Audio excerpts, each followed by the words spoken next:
Onafuwa. First, the news headlines. Archbishop of Canterbury condemns Nigeria's red listing, calls it travel apartheid. Several people feared dead as truck rams into school children in Lagos State. On the foreign scene, President Biden warns Vladimir Putin of strong Western response to any Ukraine attack. And in sports, Confederation of African Football dismisses rumor 2021 AFCON could be moved. Those are the headlines. Now, the news in detail.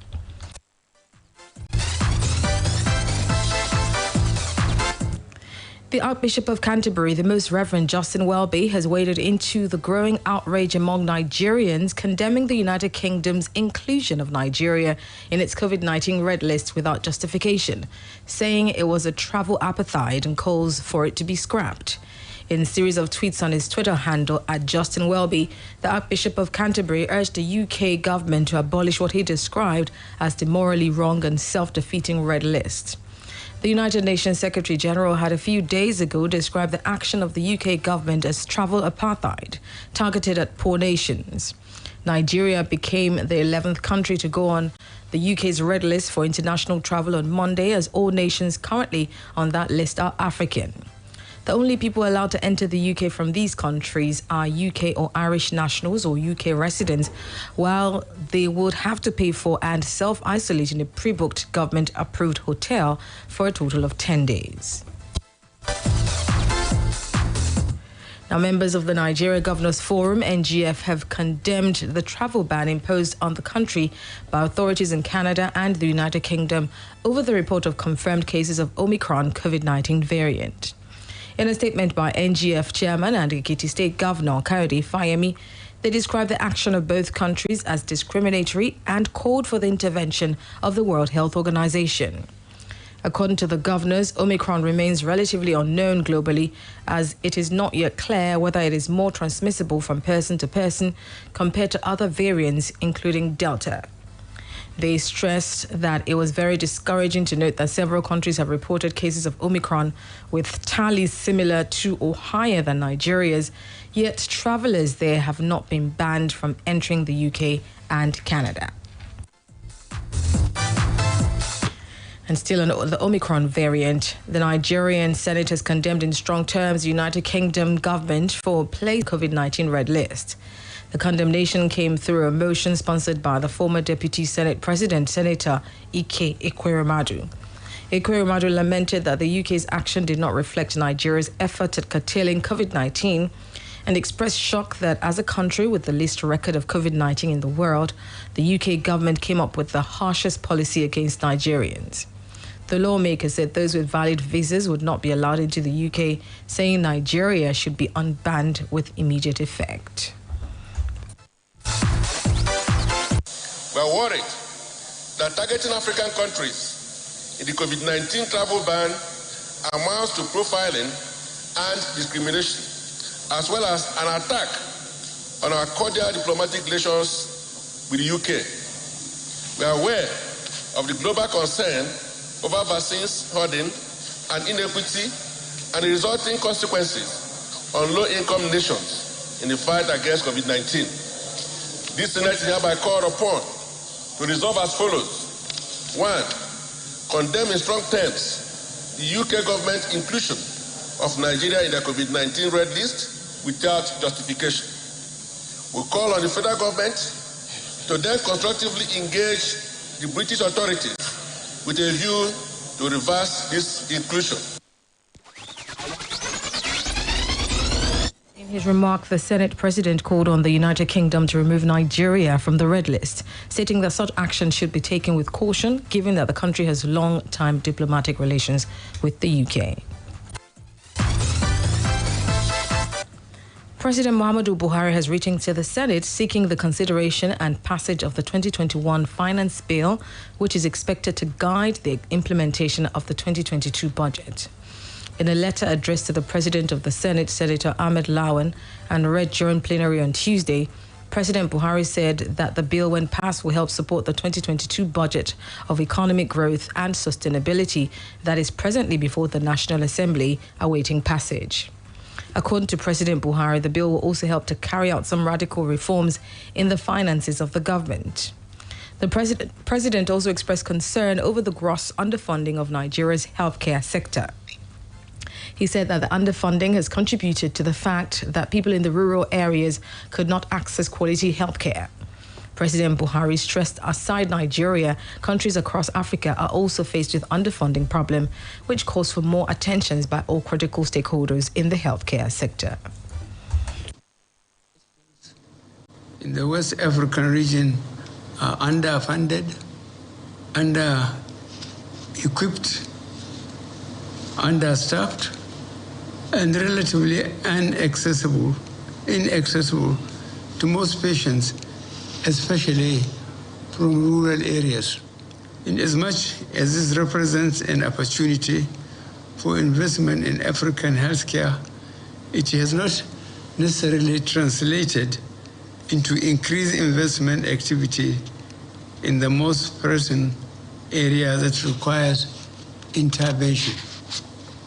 The African Medical Center of Excellence, a 500-bed specialist facility, will provide services in the areas of oncology, cardiology, and hematology, and will seek to address the significant shortage of clinical care options in the West African sub-region. In addition to providing comprehensive care across the 3 critical care areas, the African Medical Center.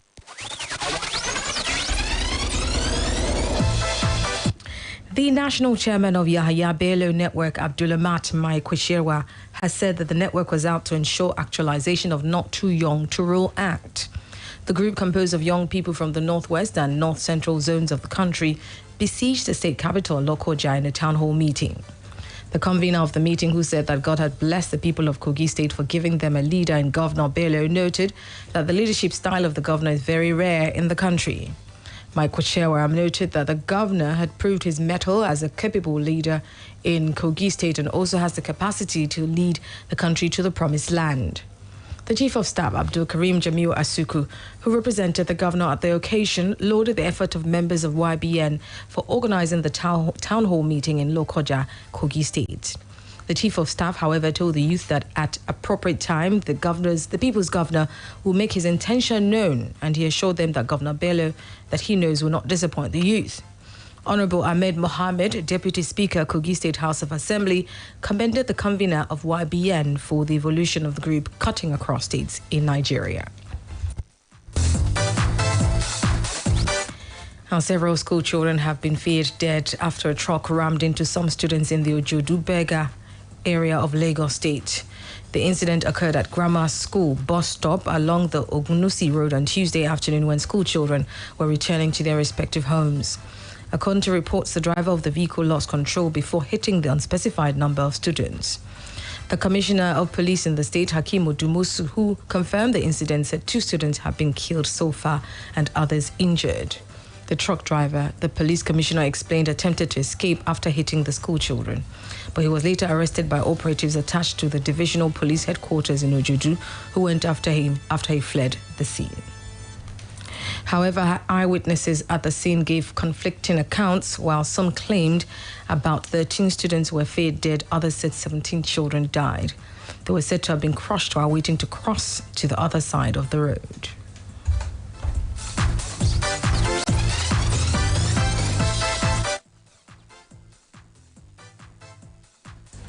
Iconic gospel minister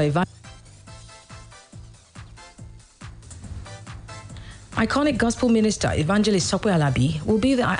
It's still the 1 p.m. news on Splash 105.5 FM. Still ahead, President Biden warns Vladimir Putin of strong Western response to any Ukraine attack. Confederation of African Football dismisses rumor 2021 AFCON be moved. We'll bring you more stories. Please stay with us.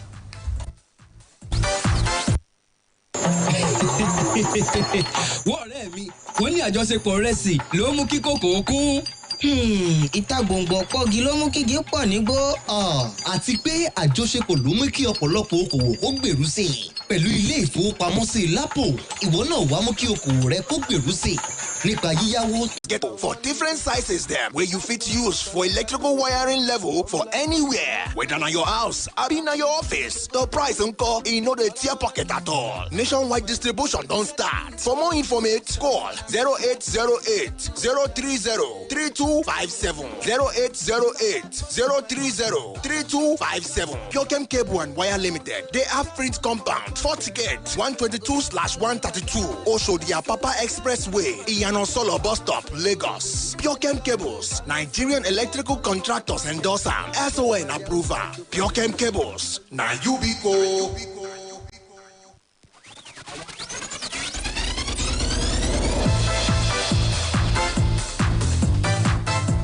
You are welcome back. It's still the 1 p.m. news on Splash 105.5 FM. Now turning to the foreign scene. U.S. President Joe Biden has warned President Vladimir Putin of strong Western economic blowback against any Russian attack on Ukraine, while the Kremlin leader demanded guarantees that the NATO alliance keep clear of Russia. The two leaders met by video link in a 2-hour summit seen as a vital chance to diffuse tension on the Russian-Ukrainian frontier, where Russia has deployed up to 100,000 troops, sparking fears of a major war in Europe. Russia denies planning to invade Ukraine, where it already seized swaths of territory in 2014.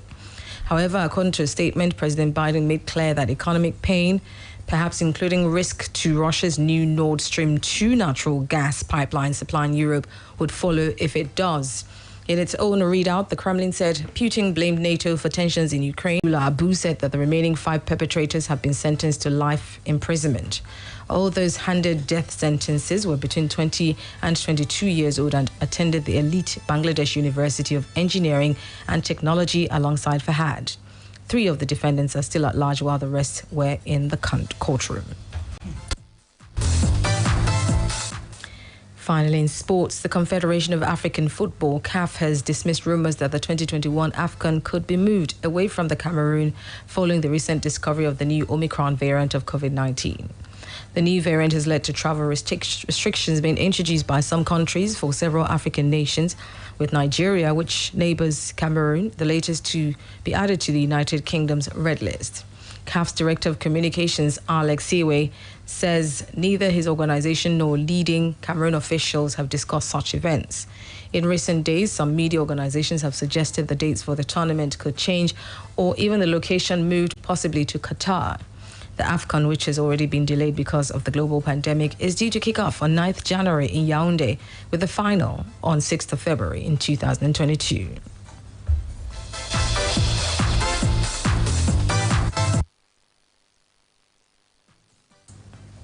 Just before we go, a recap of the headlines. Archbishop of Canterbury has condemned Nigeria's red listing, calls it travel apartheid.